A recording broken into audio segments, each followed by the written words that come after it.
요한이 전한 거룩한 복음입니다.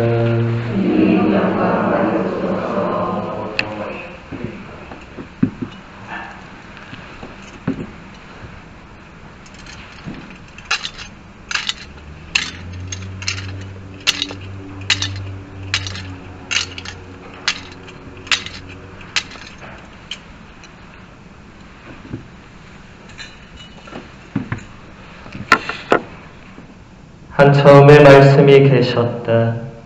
말씀은 하느님과 함께 계셨는데 말씀은 하느님이셨다. 그분께서는 한처음에 하느님과 함께 계셨다.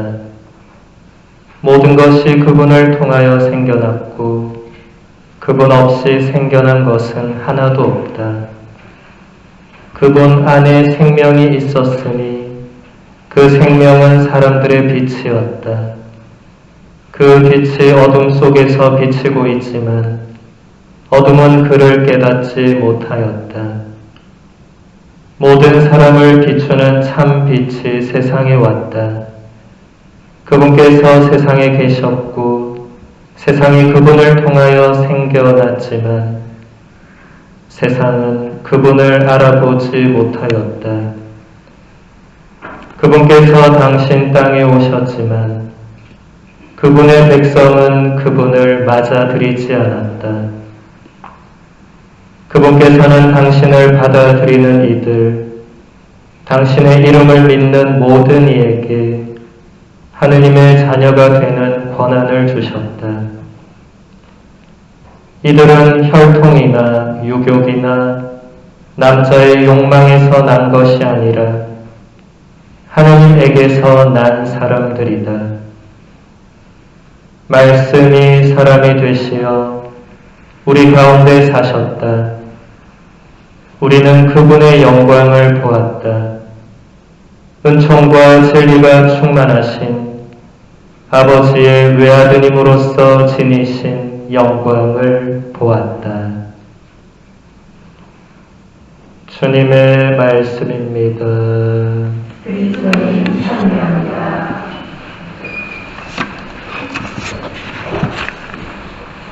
참예수님, 네, 우리 교우님들 다시 한번 성탄을 축하드립니다. 네, 어제 밤보다 훨씬 많이 오셨네요. 네, 우리 성당에 야행성 신자가 별로 없었거든요. 다 낮에 이렇게 많이 오시고, 아직까지 많이 춥기는 한데 어제보다 좀 덜하죠? 제가 밤새 기도를 했습니다. 제발 좀 추위가 물러가서 따뜻한 성탄을 좀 지내면 좋겠다. 제 기억에 성탄이 이렇게 추웠던 것은 어린 시절에, 근데 어릴 때는 물론 이게 우리가 지금 체감하는 온도가 다르니까 그때는 성탄이 정말 추웠었어요. 예전엔 겨울이 추웠잖아요, 많이.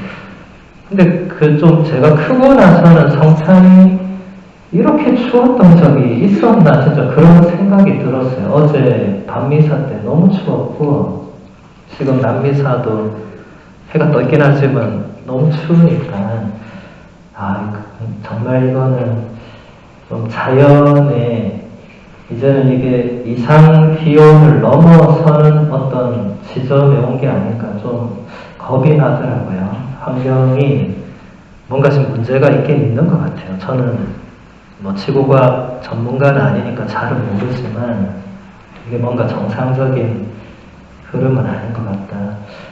그래서 정말 우리의 기도와 우리의 어떤 이 생활 패턴의 변화가 절실히 요청되는 그런 시기가 아닌가 싶습니다.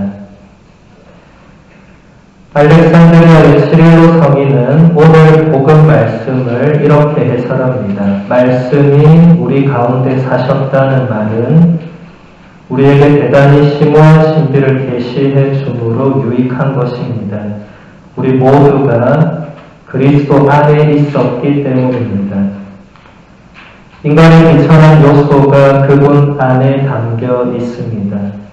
그래서 그분께서는 마지막 아담이라고 불리기도 하는 것입니다.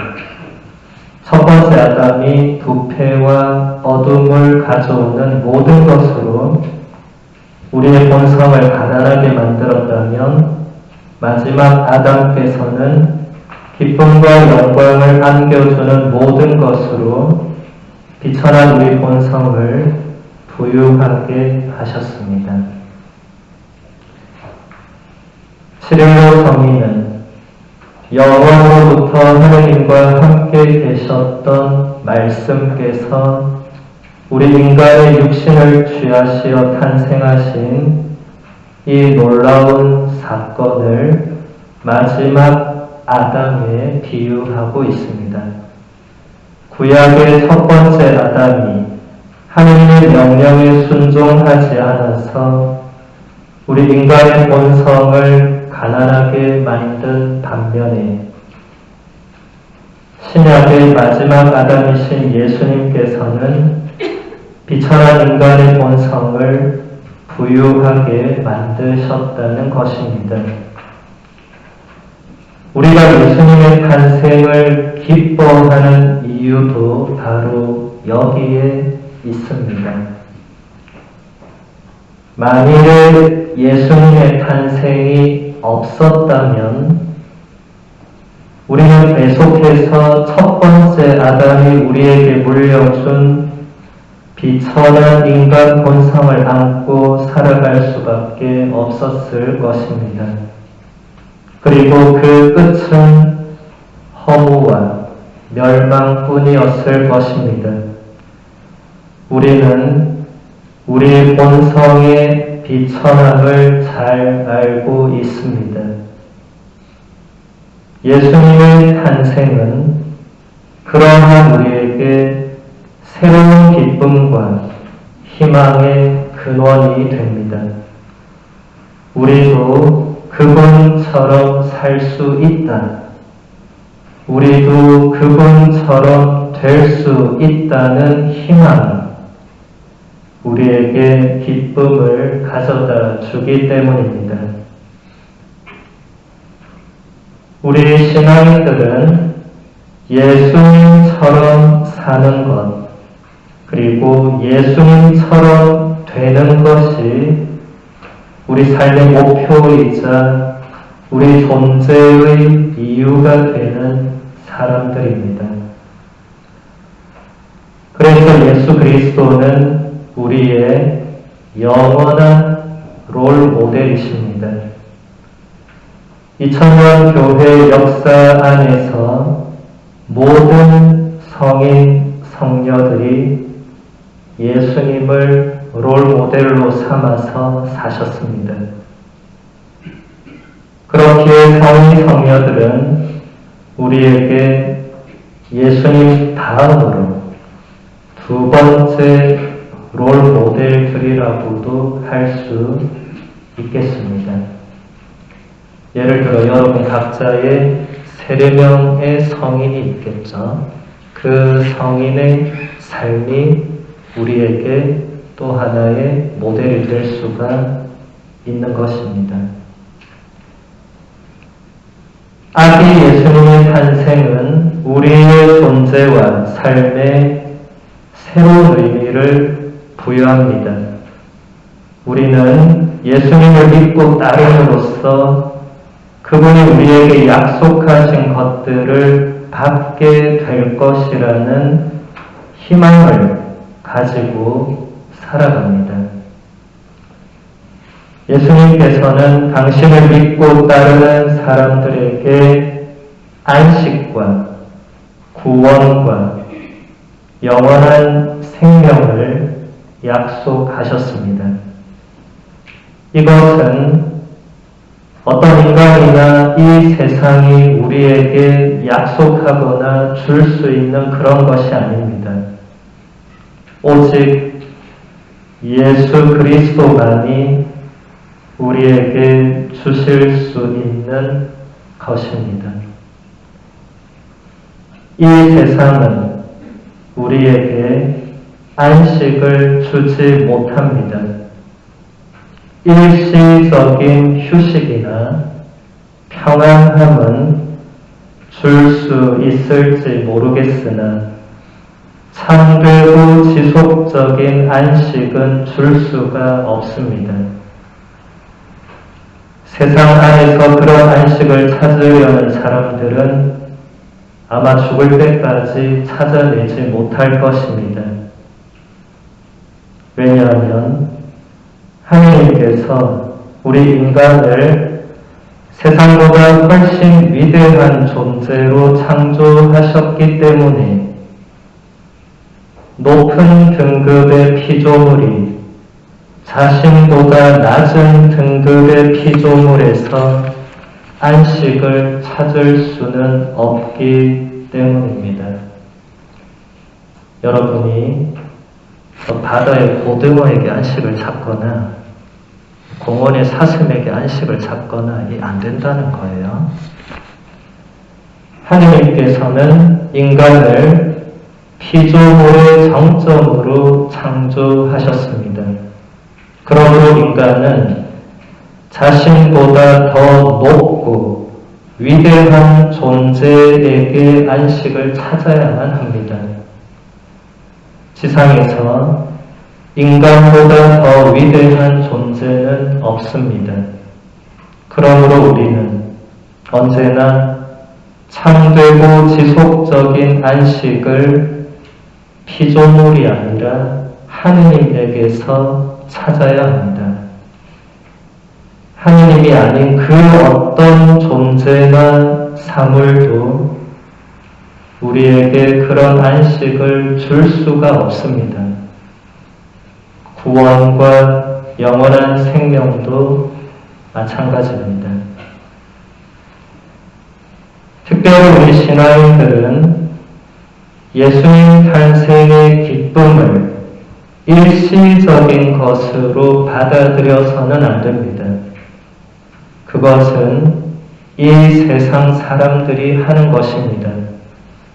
그들은 예수님 탄생의 기쁨의 의미도 잘 모르면서 그냥 성탄절을 즐거워합니다. 예수님 탄생과 아무런 상관없는 크리스마스를 보냅니다.